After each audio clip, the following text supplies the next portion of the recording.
व्यक्ति की जब हम चर्चा शुरू करते हैं तो एक नेचुरल होता है, प्राकृतिक, और दूसरा होता है आपका लीगल, विधिक। दो प्रकार के व्यक्ति होते हैं, नेचुरल, प्राकृतिक, लीगल, विधिक। ठीक है। नेचुरल में हम आप आते हैं, सामान्य तौर पर जो व्यक्ति के रूप में जन्म लिया है वो हो जाता है। लीगल यानी विधि जिन्हें मान्यता देती हो कि यह नेचुरल व्यक्ति की तरीके से अधिकारों कर्तव्यों से बंधे हुए हैं, उनको हम लीगल में रखते हैं। ठीक। तो विधि ऐसी क्यों मान्यता देती है? धीरे धीरे जो तमाम डिस्प्यूट आए या कुछ भी आया उसके आधार पर कौन हकदार होगा, जैसे हमने अधिकार, कब्जा, ऐसे सब संपत्ति, इन सब के बारे में जो चर्चा की, वहाँ पर या जो भी लाज हम पढ़ रहे हैं वहाँ पर व्यक्ति शब्द मोस्ट इम्पॉर्टेंट है। कहीं व्यक्ति से अन्यथा इम्पॉर्टेंट होता है तो वहाँ मानव शब्द लिखा जा सकता है, यानी कि नेचुरल पर्सन को मानव शब्द से भी इंडिकेट कर सकते हैं। लीगल पर्सन में मानव के साथ अन्य भी आते हैं। अब इसका डेवलपमेंट किस तरह हुआ, थिंकर्स इसके बारे में क्या सोचते हैं, और धीरे धीरे जो भारत की स्थिति है, विश्व के अन्य देशों की स्थिति है, लीगल पर्सन्स को कैसा वैल्यू दिया जाता है, कैसा महत्व दिया जाता है, तो यही जूरिस्प्रूडेंस का विषय है। तो बहुत गहराई में नहीं जाना है, कुछ थिंकर्स को जानना है। ठीक है। और उस व्यक्तित्व का प्रभाव क्या पड़ता है, उस पर्सनालिटी के रूप में क्या लॉ का इफ़ेक्ट होता है, कैसे, उन चीज़ों को जानना है। ठीक। यानी कि तमाम अधिकार दायित्वों की जब बात आएगी तो नेचुरल पर्सन के साथ साथ लीगल पर्सन की भी लायबिलिटी हो जाती है और कैपेसिटी हो जाती है लॉ के माध्यम से, वाया लॉ। तो यही है नेचुरल और लीगल व्यक्ति। ठीक है। अब जैसे क्या क्या प्रश्न बनते हैं, कैसे कैसे, ठीक है, तो उसमें सामंड साहब हैं। ठीक है। बहुत सरल भाषा में इन्होंने कहा, सामंड ने बहुत ही सरल भाषा में कहा। क्या कहा, उस चीज़ को हम लोगों को जानना है। ठीक है। विधिक व्यक्तियों के बारे में, बाकी जो हमारे नेचुरल पर्सनालिटीज़ हैं उनको हम जानते हैं। दरअसल इसके पीछे की बात ये भी आती है, लॉ से रिलेटेड नहीं है लेकिन लॉ जैसी ही कुछ बात है। लीगल और नेचुरल पर्सन में भी अगर हम देखें तो नेचुरल पर्सन में दास शब्द, स्लेवरी शब्द यूज होता था। सिर्फ दायित्व हो, अधिकार ना हो। तो जैसा कि हम लोगों ने अधिकार कर्तव्य हर चीज़ को एक दूसरे के सहवर्ती के रूप में पूछा, एक दूसरे के पूरक होते हैं। अधिकार है तो किसी का कर्तव्य है, किसी का कर्तव्य है तो अधिकार है। ठीक है। तो अधिकार कर्तव्य सभी लोगों को समान रूप से मिले होते हैं। लेकिन स्लेवरी में आप देखते हैं नेचुरल पर्सन्स के ही राइट्स नहीं होते थे। ठीक। तो वो समय अलग था। आज का जो आधुनिक युग है, यहाँ स्लेवरी को स्थान नहीं दिया गया है, दासत्व को स्थान नहीं दिया गया है। यहाँ कोई सर्वेंट है, उसके भी अपने अधिकार हैं, हर एक चीज़। तो ये धीरे धीरे ही लीगली डेवलप हुआ है। उस चीज़ को समझने के लिए, उस बात को, यानी कि किसी भी तरीके की बात आती है तो हम अगर डेवलपमेंट समझ रहे हैं तो आंसर देने में हमें समस्या नहीं रहेगी, और कुछ जो स्पेशल इसके फैक्ट्स हैं, कंटेंट्स हैं, वो तो जानना ही रहेगा। सामंड ने कहा विधिक व्यक्तियों के बारे में, मनुष्य ना भी हो विधि व्यक्तित्व प्रदान करे। ठीक है। इन्होंने क्या कहा, मनुष्य ना भी हो, ठीक है, विधि, लॉ, व्यक्तित्व प्रदान करे। यानी कि मनुष्य नहीं है नेचुरली, वो लॉ उसे पर्सनालिटी के रूप में रिकॉग्नाइज कर रही है, मान्यता दे रही है, तो वही विधिक व्यक्ति होता है। ठीक है। वही विधिक व्यक्ति होता है। सिंपल सी बात। ठीक है। दूसरा जो है हीगल का स्टेटमेंट है। हीगल ने बड़ी सरल भाषा में कहा है। ठीक है। हीगल ने बड़ी सरल भाषा में कहा है, क्या कहा है कि personality is a subjective possibility of A rightful will. ठीक है, हीगल ने बड़े सिंपल शब्दों में कहा है, हीगल ने क्या कहा, personality is the subjective possibility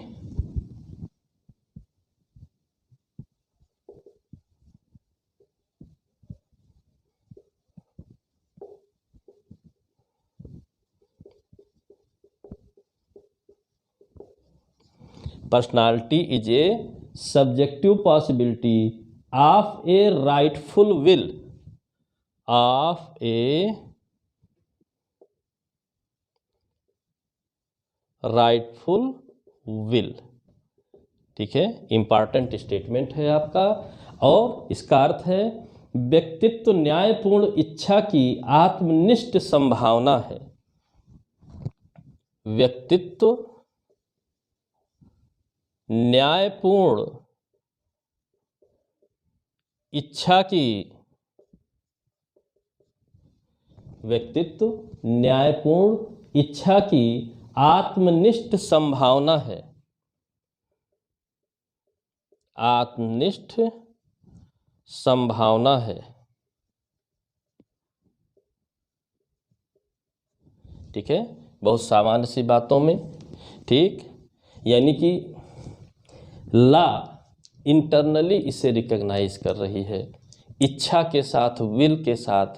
ठीक है, न्यायपूर्ण शब्द जोड़ने का फुल मतलब है, राइटफुल का मतलब है कि ऐसी आवश्यकता है, ये जस्टिफिकेबल है, फॉर जस्टिस है, न्याय उचित रूप से हो, उसके लिए किसी को भी लीगल पर्सनालिटी का दर्जा बाया ला दिया जा सकता है। ज़रूरत है, आवश्यकता है, न्यायपूर्ण है, जस्टिफिकेबल है, जैसा भी आप कहिए ऐसा है, इसलिए इच्छा के रूप में, न्यायालय या न्यायिक इच्छा के रूप में या ला की इच्छा के रूप में, ला को डेवलप करने के लिए, जस्टिस को डेवलप करने के लिए पर्सनालिटी, लीगल पर्सनालिटी की बात की जाती है। ठीक, इसके बाद पाउंड जी ने बहुत कुछ कहा। ठीक है, पाउंड जी ने बहुत कुछ कहा, लेकिन इनका एक शब्द में हमें जानना है, पाउंड को एक शब्द में जानना है। इन्होंने क्या कहा? ठीक है, इन्होंने, पाउंड ने कहा विधिक इकाई है, लीगल यूनिट है। विधिक इकाई कहा, ठीक है, लीगल यूनिट कहा। ठीक है, देखिए सबका मतलब वही निकलता है, लेकिन आप जानते हैं कि जिसने जो वर्ड्स यूज किए हैं उसी के आधार पर हमको पर्सनालिटियों का चयन करना रहता है कि किसने क्या कहा है। विधिक इकाई लीगल यूनिट के रूप में, विधिक इकाई लीगल यूनिट के रूप में। ठीक, और परिभाषा के रूप में, परिभाषा के रूप में। ठीक है, बहुत सिंपल बातें रहीं। ठीक, सिंपल बातों में आते हैं पैटन साहब। ठीक है, पैटन ने क्या कहा? पैटन ने क्या कहा? ठीक है, तो पैटन ने जो कहा, पैटन ने कहा a subject to legal, a subject of legal rights and duties. Paton का और स्पष्ट हो गया, हमने आपने चर्चा की। पैटर्न साहब ने क्या कहा? ठीक है, पैटर्न साहब ने कहा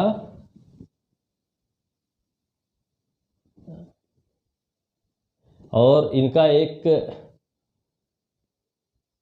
लंबा स्टेटमेंट भी है, एक लंबा स्टेटमेंट भी है, बस ऐसे ही सुन लीजिए आप लोग।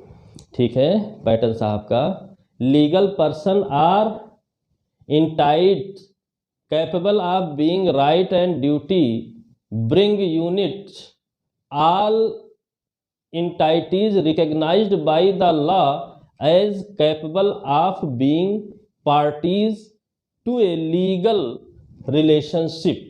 इनका लंबा चौड़ा स्टेटमेंट है, लेकिन जो पूछा जाता है वो यह पार्ट पूछा जाता है, यह पार्ट पूछा जाता है कि legal personality is an artificial artificial creation of the law.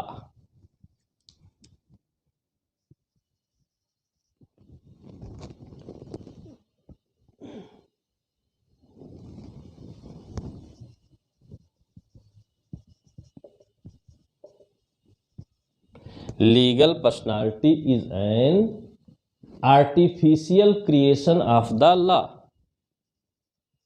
Artificial creation of the law, ठीक है। यानी कि जो विधिक व्यक्तित्व होता है ये क्या है, विधि का एक कृत्रिम सृजन है, ठीक है। विधि का कृत्रिम सृजन है, ठीक है। ये पैटर्न साहब से आपका प्रश्न पूछा जाता है। सारे स्टेटमेंट स्पष्ट तौर पर आप लोगों को समझ में आ रहे होंगे, ठीक है। कोई समस्या नहीं है, कोई समस्या नहीं है, ठीक। और इसके बाद अगले हिस्से में जब हम आते हैं, ठीक है, अगले हिस्से में जब आते हैं तो ग्रे साहब आएंगे। ग्रे साहब का स्टेटमेंट पैटर्न में निकल गया था, ग्रे साहब आएंगे, ठीक है। राइट्स एंड ड्यूटीज पैटर्न में मैंने बोल दिया था, ग्रे में है। ग्रे में है क्या है, विधिक व्यक्ति को एक अधिकारों और कर्तव्यों के धारक के रूप में स्वीकार किया, ए subject of legal rights and duties, A subject of legal rights and duties, ठीक। कहने का मतलब ये है कि मानव होने के नाते आपको जो अधिकार प्राप्त हैं, मानव अधिकार जो प्राप्त हैं, ठीक है, वो लीगल पर्सनालिटी से मतलब नहीं रखते। A subject of legal rights and legal duties, यानी कि जिनको लीगल पर्सनालिटी के रूप में घोषित किया जाता है, इनके जो राइट्स एंड ड्यूटीज हैं वो किस रूप में हैं, लीगल, विधिक तौर पे जो अधिकार दिए जाएं, विधिक तौर पे जो ड्यूटीज दी जाएं, वो हैं नेचुरल राइट्स, नेचुरल ड्यूटीज की चर्चा यहाँ पर नहीं की जाएगी। इस बात को बिल्कुल स्पष्ट ग्रे साहब ने कहा, क्योंकि आप जानते हैं ग्रे साहब न्यायालय को महत्व देते हैं, न्यायाधीश थे, तो संतुलित शब्दों का इन्होंने प्रयोग किया, व्यवहारिक शब्दों का इन्होंने प्रयोग किया, जैसा कि हमें आपको समझना चाहिए। तो वही बताया इन्होंने, ए subject of legal rights and legal duties, ठीक है, ये इन्होंने बताया, ठीक।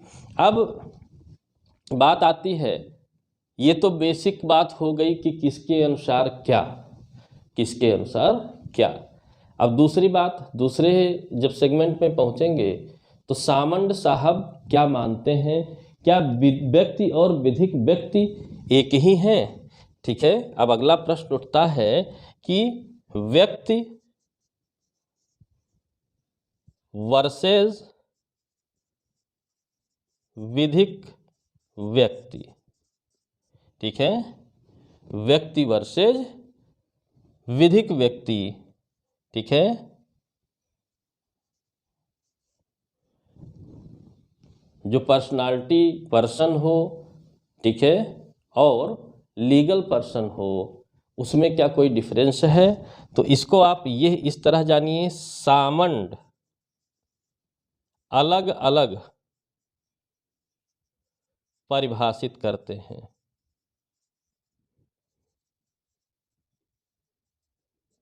सामंत व्यक्ति और विधिक व्यक्ति को अलग अलग परिभाषित करते हैं। तो परिभाषित करने के दौरान, ठीक है, इन्होंने, ठीक, दो तरह के व्यक्तियों को माना, नेचुरल और लीगल, दो तरीके की व्यक्तियों को माना, ठीक है, और वास्तविक या काल्पनिक अस्तित्व के व्यक्ति के रूप में, ठीक है, अलग कर दिया, ठीक। किसको अलग कर दिया, लीगल पर्सनालिटीज को अलग कर दिया। तो वही इन्होंने अलग अलग कहा है, ठीक है, वही इन्होंने अलग अलग कहा है, ठीक है। और वो करते हुए इन्होंने एक व्यक्ति के बारे में यह कहा है, ठीक है। व्यक्ति के बारे में सामंड ने क्या कहा है?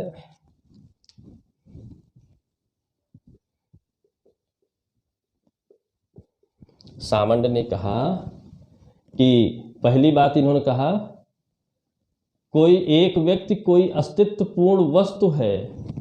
व्यक्ति क्या है? अस्तित्व पूर्ण वस्तु, ठीक है, जिसका अस्तित्व हो, ठीक है, अस्तित्वपूर्ण वस्तु है, जिसे विधि, अधिकार और कर्तव्य धारण करने में सक्षम मानती है। यानी कि ऐसा अस्तित्वपूर्ण वस्तु है यह व्यक्ति कि विधि इसे अधिकार और कर्तव्य धारण करने में सक्षम मानती है। एक बात तो यही इन्होंने कही। दूसरी बात कही इन्होंने, एक विधिक व्यक्ति मानव प्राणियों से इतर कोई विषय वस्तु है। यानी कि दूसरी बात के रूप में इन्होंने क्या कहा सामंड साहब ने? दूसरी, एक तो ये व्यक्ति के लिए हो गया, दूसरी बात विधिक व्यक्ति के लिए कहा। विधिक व्यक्ति, इसके लिए क्या कहा? इसके लिए कहा कि मानव प्राणियों से इतर, ठीक है, बिसाइड्स देन ह्यूमन बॉडीज, कोई विषय वस्तु है। मानव प्राणियों से इतर, इतर मतलब के अलावा, इतर कोई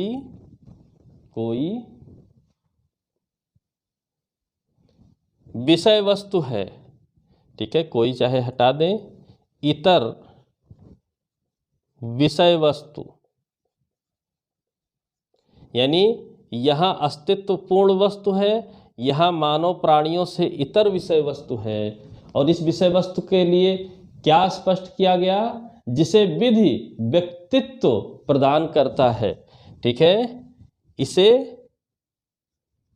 विधि व्यक्तित्व प्रदान करता है। अगर दोनों परिभाषाओं में, दोनों डेफिनेशंस में अगर हमें अंतर समझना हो तो बहुत जनरल देखिए, यहां पर विधि स्वयं मान रही है कि ये है राइट्स एंड ड्यूटीज के धारण करने के लिए कैपेबल है, लेकिन यहां पर जब तक विधि इसे लीगल पर्सनालिटी का दर्जा नहीं देती तब तक राइट्स एंड ड्यूटीज को धारण करने में कैपेबल नहीं माना जाएगा। यानी कि विधिक व्यक्तित्व विधि की बातों के अस्तित्व पर निर्भर करता है। नेचुरल पर्सनालिटी, नेचुरल पर्सन स्वयं में कैपेबल होता है for the purpose of rights and duties. बहुत स्पष्ट सिंपल भाषा में यह बात कह दी गई है, कोई समस्या नहीं होनी चाहिए। क्लियर है? इससे में जब हम आते हैं तो कुछ बात और निकल के आती है हमारे प्रश्नों के अनुसार।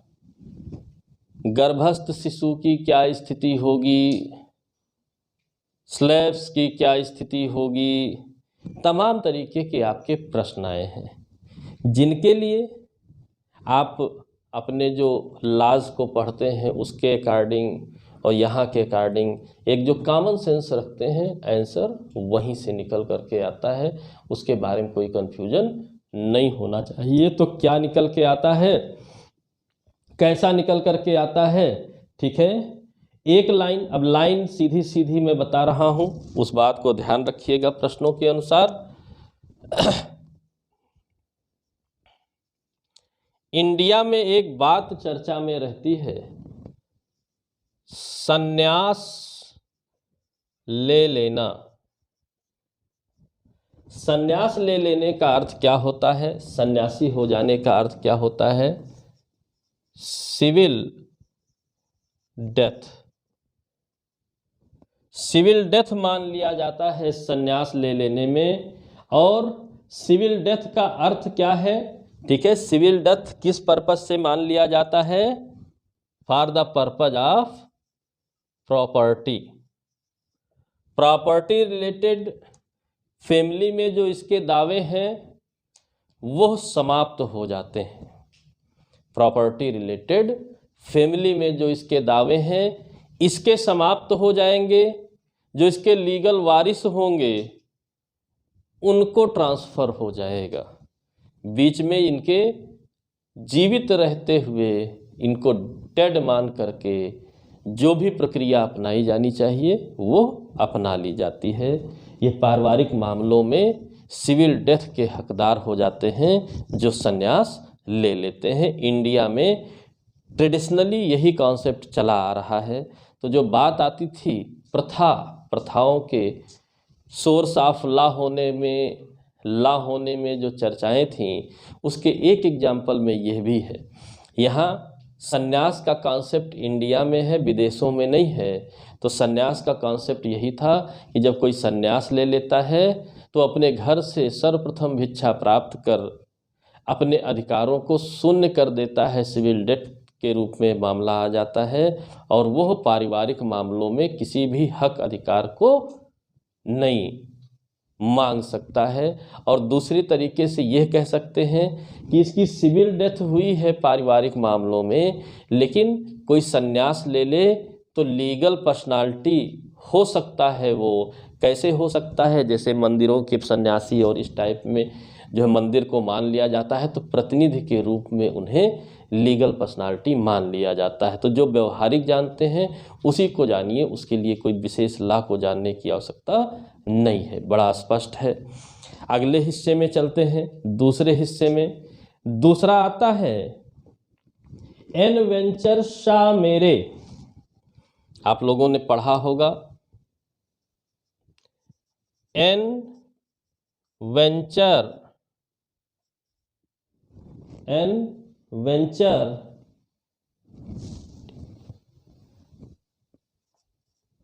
सा मेरे।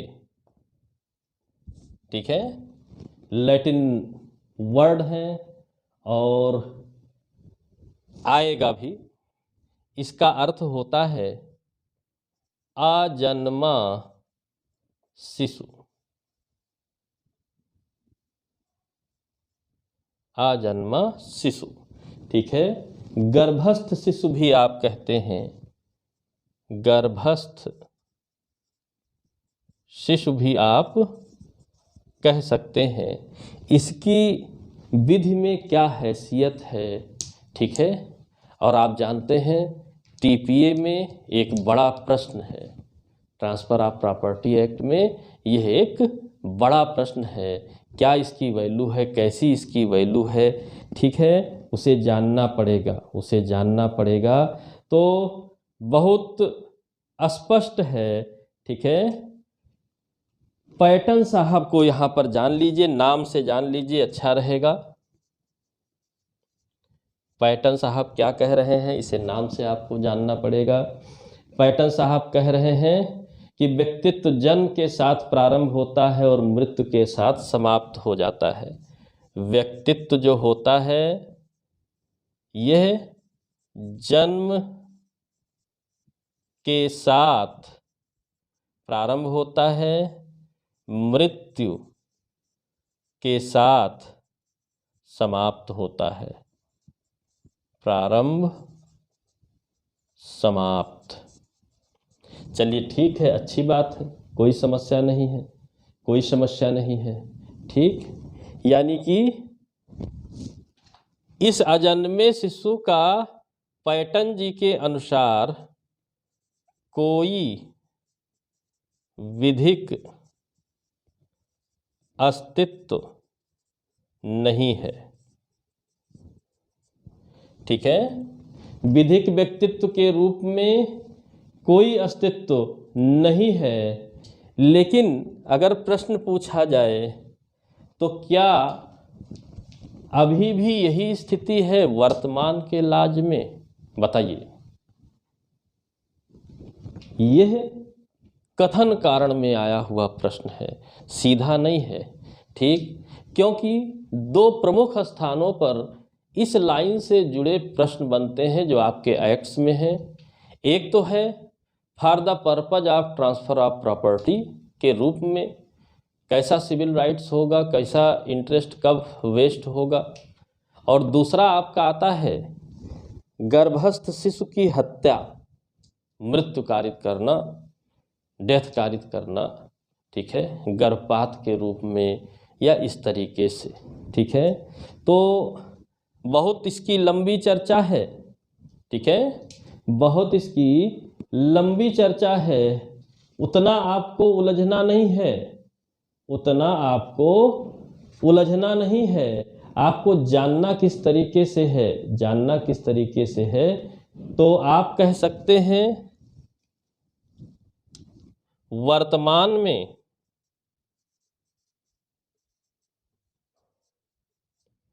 ठीक है समाश्रित स्थित है।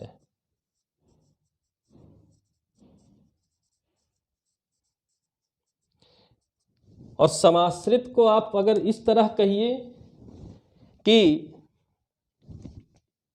शर्तों पर आधारित इसकी स्थिति है, यानी कि जब शर्तें पूरी हों तो और ना पूरी हों तो ऐसी स्थितियों में जैसे कि आपका लिखा हुआ है सेक्शन 299 आईपीसी में कि शिशु का कोई अंग बाहर निकल आया हो, चाहे उसने सांस ली हो या ना ली हो, कल्पेबल होमिसाइड का सब्जेक्ट मैटर हो जाएगा। ठीक, इसी तरीके से कंडीशनल पर्सनालिटी है टीपीए में कि अजन्मे अजात शिशु के पक्ष में ट्रांसफर किया जा सकता है।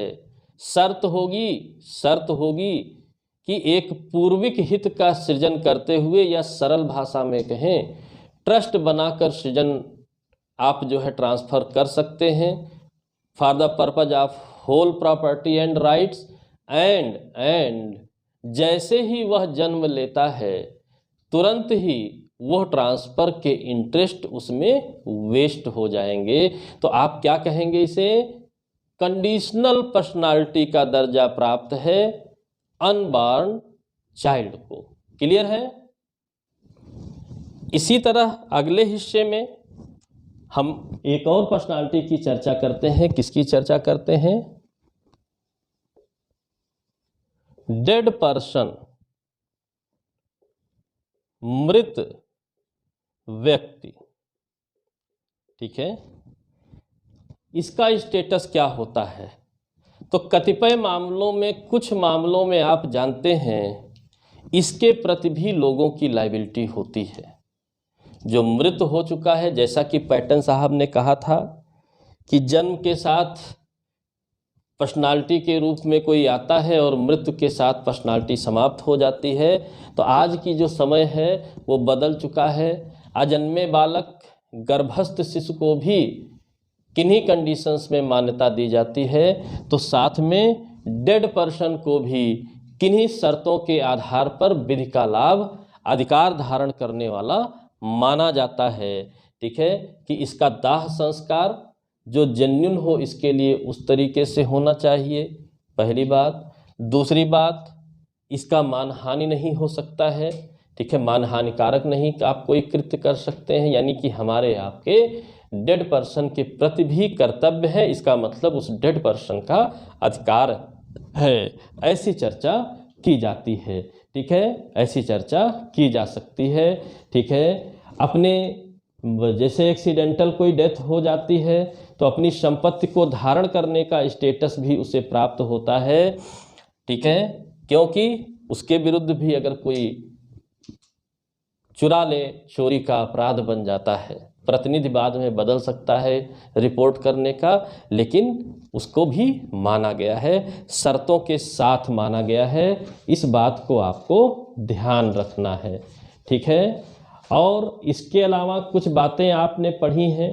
ठीक है, एक केसला आप जान लीजिए। केसला आप जान लीजिए, ठीक है, हैसियत या स्थिति से संबंधित है। ठीक, जो पूछेगा वो इस तरीके से पूछेगा, हैसियत या स्थिति या स्टेटस, इससे रिलेटेड केसला है। ठीक है, सीधे तौर पे लगातार पूछा हुआ है, इससे रिलेटेड केसला है। और केसला है निबोएट वर्सेज निबोएट 1878 का। निबोएट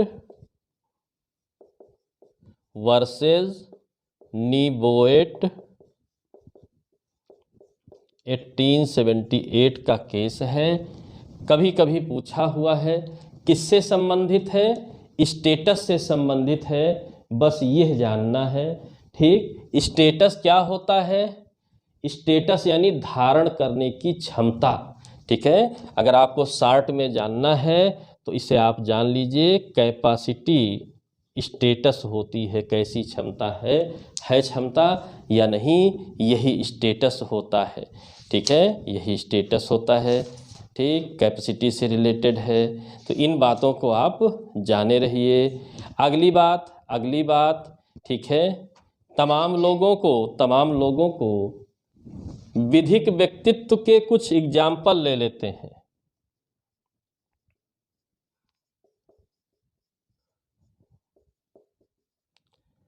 लीगल पर्सनालिटीज के हम कुछ एग्जाम्पल ले लेते हैं, जो कि प्रश्न है। ठीक, कैसे कैसे? ठीक है, निगम, कॉर्पोरेशन, निगम। ठीक है, एक एग्जाम्पल आपका निगम हो गया। ठीक, निगम आपका विधिक व्यक्तित्व है। दूसरा है, ठीक है, कोई संस्था।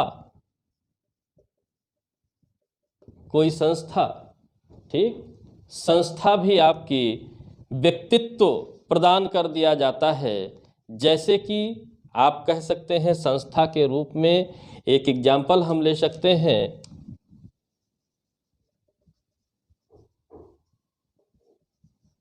यूनिवर्सिटी, विश्वविद्यालय।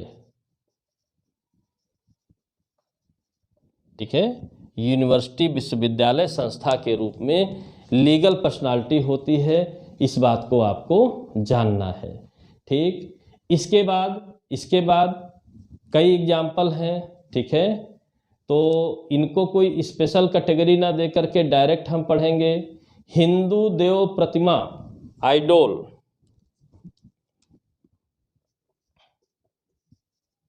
हिंदू देव प्रतिमा, यह भी लीगल पर्सनालिटी में आती है। ठीक है, लीगल पर्सनालिटी में आती है। ठीक, इसके अलावा इसमें एक केस लॉ भी बहुत इंपॉर्टेंट है, प्रमथनाथ मलिक वर्सेज प्रदुम्मन मलिक।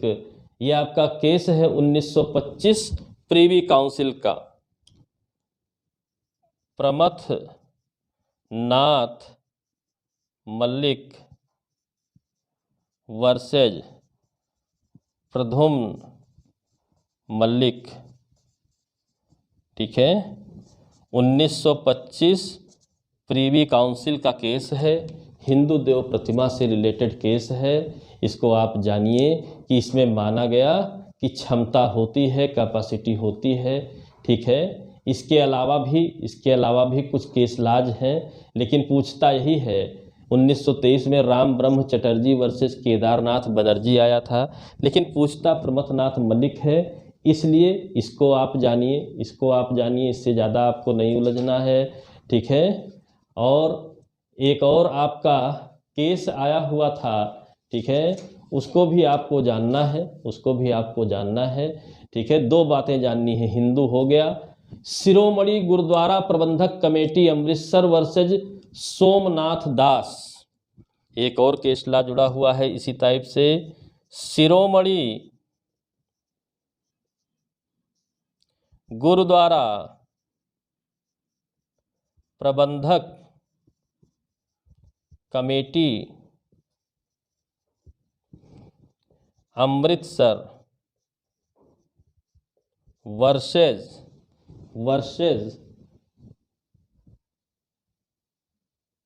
सोमनाथ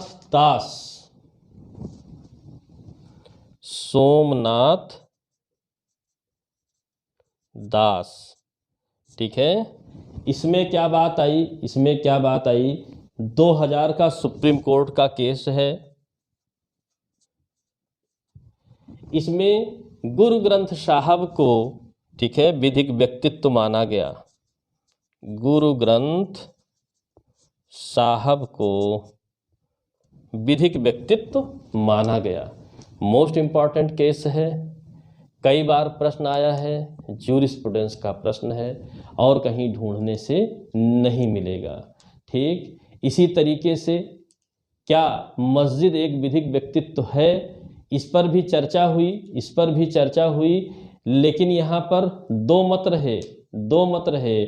ठीक है, 1926 में मत रहा कि मस्जिद को एक विधिक व्यक्तित्व माना गया, लेकिन कुछ ही वर्षों बाद नया मत आया कि नहीं, ऐसा नहीं है, जिसके लिए केस है मस्जिद शाहगंज वर्सेस शिरोमणि गुरुद्वारा प्रबंधक समिति।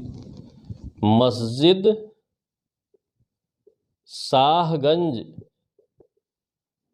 वर्सेस शिरोमणि गुरुद्वारा प्रबंध समिति। ठीक है, इस केस में 1940 में माना गया मस्जिद लीगल पर्सन नहीं है। ठीक है, बहुत स्पष्ट तौर पर मान लिया गया और यही नियम अभी भी चल रहा है। इस बात को आपको ध्यान रखना है। ठीक है, उलझना नहीं है, ध्यान रखना है, आवश्यक है। ठीक, अब अगला जो पोर्शन है इसका सिद्धांतों से जुड़ा हुआ है। ठीक है, लीगल पर्सनालिटीज से जुड़े हुए कौन कौन से सिद्धांत हैं, जहाँ से आपके प्रश्न आते हैं तो बहुत सीधे तौर पर उनको पढ़ना है। और वो सिद्धांतों से मान लीजिए कि लगभग हर वर्ष प्रश्न आता है, तो क्या क्या है।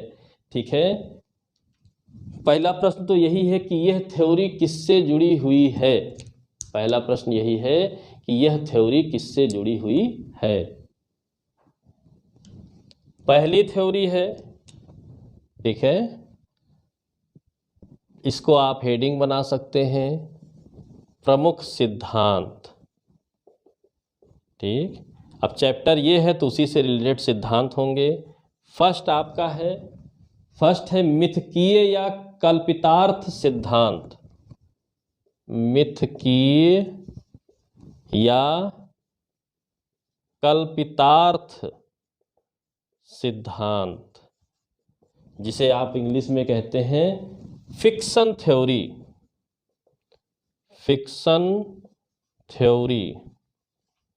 ठीक है, अब फिक्शन थ्योरी किससे जुड़ी हुई है, इसके समर्थक कौन हैं, यह भी पूछता है तो सैवनी, शामंड, हालैंड, केल्सन, इसके जो समर्थक हैं सैवनी, शामंड, हालैंड और इंपॉर्टेंट में और केल्सन आदि, और लोग भी हैं, यह यहाँ पर प्रमुख हैं। इस बात को ध्यान रखना है, यानी कि ये लोग केवल नेचुरल पर्सन को व्यक्तित्व मानते हैं, लीगल पर्सन को मात्र कल्पना या मिथक मानते हैं, इसलिए ऐसा कहा जाता है। दूसरी थ्योरी है कोष्ठक सिद्धांत। ठीक है, दूसरी थ्योरी है आपकी कोष्ठक सिद्धांत। ठीक है, कोष्ठक सिद्धांत में क्या क्या है, यानी कि ब्रैकेट थ्योरी,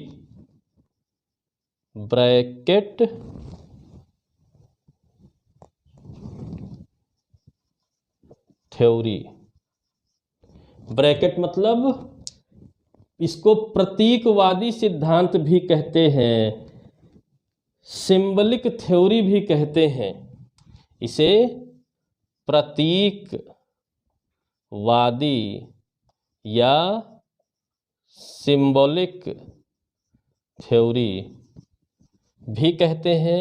और इसके जो प्रमुख समर्थक हैं, प्रतिपादन किया, वो इहरिंग करते हैं। कौन करता है? इहरिंग करते हैं। ठीक है, इस बात को आपको ध्यान रखना है। इहरिंग करते हैं, यहाँ पर ये लोग हैं। ठीक है, तो कहने का मतलब ये है, कहने का मतलब ये है कि विधि ब्रैकेट लगा करके, विधि ब्रैकेट लगा करके इन लोगों का निर्माण करती है, विधिक व्यक्तित्वों का निर्माण करती है। अगले हिस्से में जब हम जाएंगे, अगले हिस्से में, तो नेक्स्ट आपका जो सिद्धांत है वो रियायत का सिद्धांत है, कंसेशन थ्योरी है।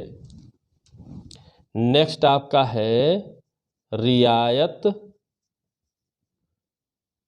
सिद्धांत या कंसेशन थ्योरी।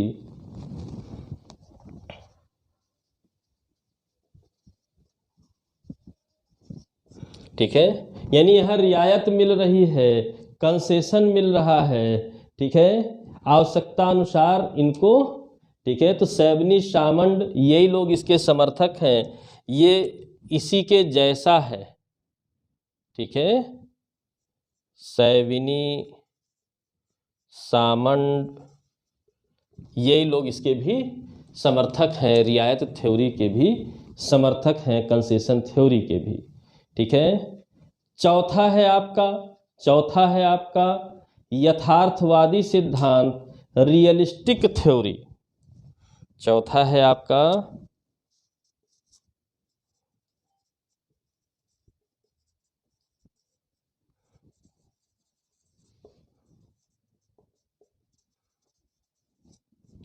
यथार्थवादी सिद्धांत या रियलिस्टिक थ्योरी। ठीक है, इसके प्रणेता हैं, इसके जन्मदाता हैं गियरके।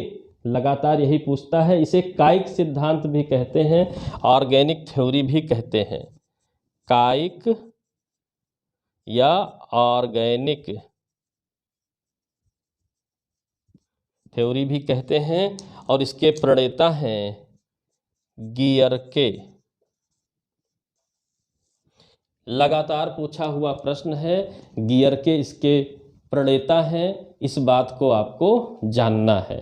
ठीक, यानी कि इनको जिस तरह से अस्तित्व प्रदान किया जाता है, ठीक है, कायिक ऑर्गेनिक थ्योरी के रूप में, यानी कि मान्यता प्राप्त करके जो सक्षम बनाया जा रहा है, तो मानव प्राणी जैसा ही काया दे दी जा रही है, इसीलिए ऑर्गेनिक थ्योरी भी कहते हैं। ठीक है, तो यह यथार्थवाद है। यथार्थ में अगर देखा जाएगा तो हमें क्या मिलेगा कि यह व्यक्तित्वों को विधि किस तरीके से कृत्रिम व्यक्तित्व प्रदान कर रही है, ये बात उत्तर हमें प्राप्त हो जाएगी।